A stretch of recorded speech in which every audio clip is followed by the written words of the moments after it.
بسم اللہ الرحمن الرحیم۔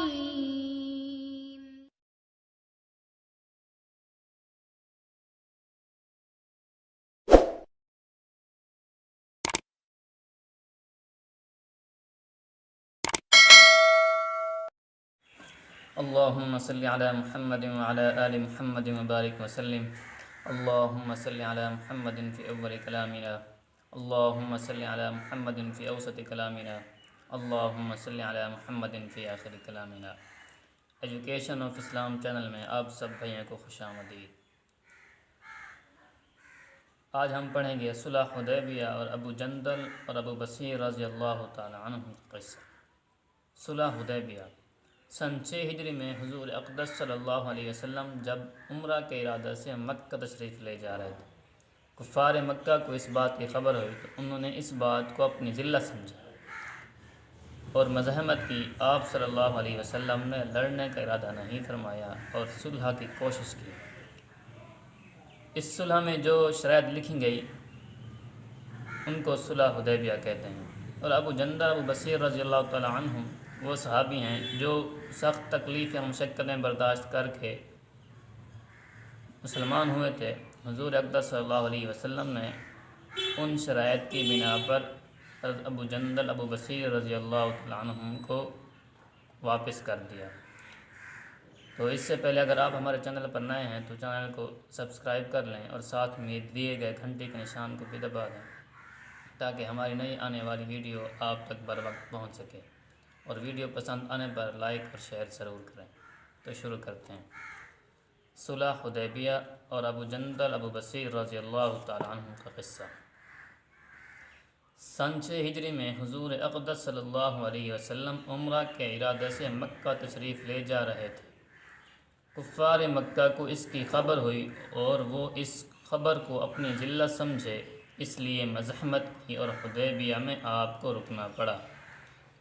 جان نثار صحابہ رضوان اللہ تعالی علیہم اجمعین ساتھ تھے جو حضور صلی اللہ علیہ وسلم پر جان قربان کرنا فخر سمجھتے تھے، لڑنے کو تیار ہو گئے، مگر حضور صلی اللہ علیہ وسلم نے مکہ والوں کی خاطر سے لڑنے کا ارادہ نہیں فرمایا اور صلح کی کوشش کی، اور باوجود صحابہ رضوان اللہ تعالی علیہم اجمعین کے لڑائی پر مستعدی اور بہادری کے حضور اکرم صلی اللہ علیہ وسلم نے کفار کی اس قدر رعایت فرمائی کہ ان کی ہر شرط کو قبول فرما لیا۔ صحابہ کو اس طرح دب کر صلح کرنا بہت ہی ناگوار تھا، مگر حضور صلی اللہ علیہ وسلم کے ارشاد کے سامنے کیا ہو سکتا تھا کہ جاں نثار تھے اور فرما بردار۔ اس لیے حضرت عمر رضی اللہ تعالی عنہ جیسے بہادروں کو بھی دبنا پڑا۔ صلح میں جو شرطیں طے ہوئیں ان شرطوں میں ایک شرط یہ بھی تھی کہ کافروں میں سے جو شخص اسلام لائے اور ہجرت کر کے مسلمان اس کو مکہ واپس کر دیں گے، اور مسلمانوں میں سے خدا نخواستہ اگر کوئی شخص مرتد ہو کر چلا آئے تو وہ واپس نہ کیا جائے۔ یہ صلح نامہ ابھی تک پورا لکھا بھی نہیں گیا تھا کہ حضرت ابو جندل رضی اللہ تعالی عنہ ایک صحابی تھے جو اسلام لانے کی وجہ سے طرح طرح کی تکلیفیں برداشت کر رہے تھے اور زنجیروں میں بندھے ہوئے تھے۔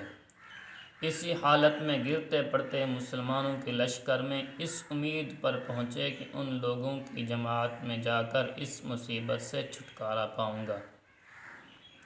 ان کے باپ سہیل نے جو اس صلح نامے میں کفار کی طرف سے وکیل تھے اس وقت تک مسلمان نہیں ہوئے تھے۔ فتح مکہ میں مسلمان ہوئے۔ انہوں نے صاحبزادے کے تماچے مارے اور واپس لے جانے پر اصرار کیا۔ حضور صلی اللہ علیہ وسلم نے ارشاد فرمایا کہ ابھی صلح نامہ مرتب بھی نہیں ہوا، اس لیے ابھی پابندی کس بات کی، مگر انہوں نے اصرار کیا۔ پھر حضور صلی اللہ علیہ وسلم نے فرمایا کہ ایک آدمی مجھے مانگا ہی دے دو، مگر وہ لوگ ضد پر تھے، نہ مانا۔ ابو جندل رضی اللہ تعالی عنہ نے مسلمانوں کو پکار کر فریاد بھی کی کہ میں مسلمان ہو کر آیا اور کتنی مصیبتیں اٹھا چکا، اب واپس کیا جا رہا ہوں۔ اس وقت مسلمانوں کے دلوں پر جو گزر رہی ہوگی اللہ ہی کو معلوم ہے، مگر حضور صلی اللہ علیہ وسلم کے ارشاد سے واپس ہوئے۔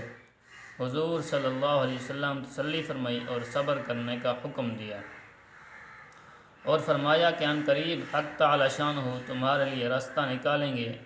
صلح نامہ کے مکمل ہو جانے کے بعد ایک دوسرے صحابی ابو بصیر رضی اللہ تعالی عنہ بھی مسلمان ہو کر مدینہ منورہ پہنچے۔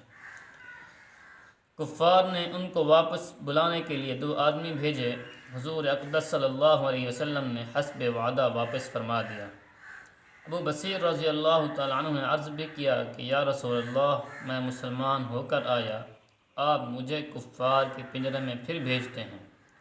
آپ صلی اللہ علیہ وسلم نے ان سے بھی صبر کرنے کو ارشاد فرمایا اور فرمایا کہ انشاءاللہ ان قریب تمہارے واسطے راستہ کھلے گا۔ صحابی ان دونوں کافروں کے ساتھ واپس ہوئے۔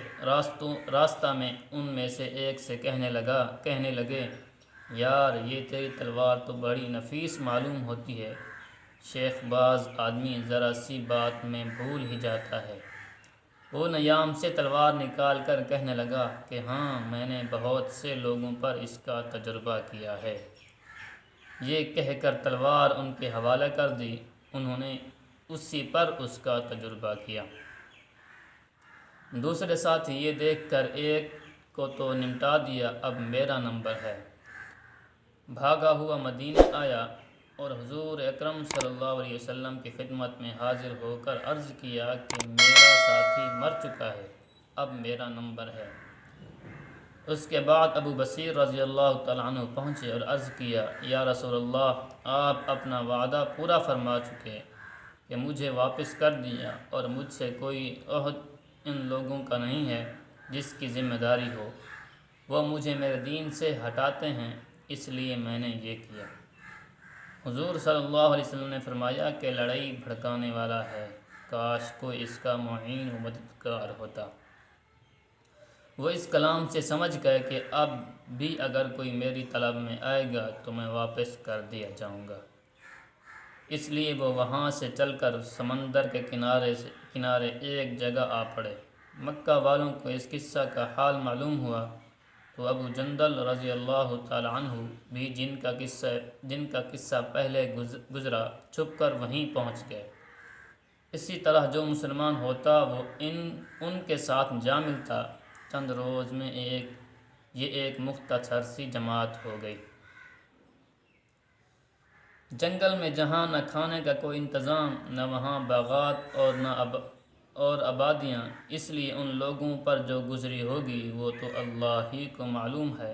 مگر جن ظالموں کے ظلم سے پریشان ہو کر یہ لوگ بھاگے تھے، ان کا ناطقہ بند کر دیا، اور جو قافلہ ادھر کو جاتا اس سے مقابلہ کرتے اور لڑتے، حتیٰ کہ کفار نے پریشان ہو کر حضور صلی اللہ علیہ وسلم کی عاجزی اور منت کر کے اللہ کا اور رشتہ داری کا واسطہ دے کر آدمی بھیجا کہ اس بے سری جماعت کو آپ اپنے پاس بلا لیں کہ یہ معاہدہ میں داخل ہو جائیں اور ہمارے لیے آنے جانے کا راستہ کھلے۔ لکھا ہے کہ حضور صلی اللہ علیہ وسلم کا اجازت نامہ ہاتھ میں تھا کہ اسی حالت میں انتقال فرما گئے۔ حضور صلی اللہ علیہ وسلم کا اجازت نامہ جب ان حضرات کے پاس پہنچا تو ابو بصیر رضی اللہ تعالی عنہ مرض الموت میں گرفتار تھے۔ حضور صلی اللہ علیہ وسلم کا والا نامہ ہاتھ میں تھا کہ اسی حالت میں انتقال فرمایا، رضی اللہ عنہم و ارضاہ۔ فائدہ: آدمی اگر اپنے دین پر پکا ہو، بشرطے کہ دین بھی سچا ہو، تو بڑی سے بڑی طاقت اس کو نہیں ہٹا سکتی، اور مسلمان کی مدد کا تو اللہ کا وعدہ ہے بشرطے کہ وہ مسلمان ہو۔ بس میرے بھائیو، دوست، بزرگو، یہ تھی صحابہ اکرام رضوان اللہ تعالی علیہم اجمعین کی زندگی، جو سخت تکلیفیں اور مشقتیں برداشت کر کے ہم مسلمانوں تک دین پہنچایا۔ اللہ صحابہ اکرام رضوان اللہ تعالی علیہم اجمعین کو جزائے خیر دے، اور ہمیں حضور اقدس صلی اللہ علیہ وسلم اور صحابہ اکرام رضوان اللہ تعالی علیہم اجمعین کی سنتوں پر عمل کرنے کی توفیق عطا فرمائے۔ السلام علیکم ورحمۃ اللہ وبرکاتہ۔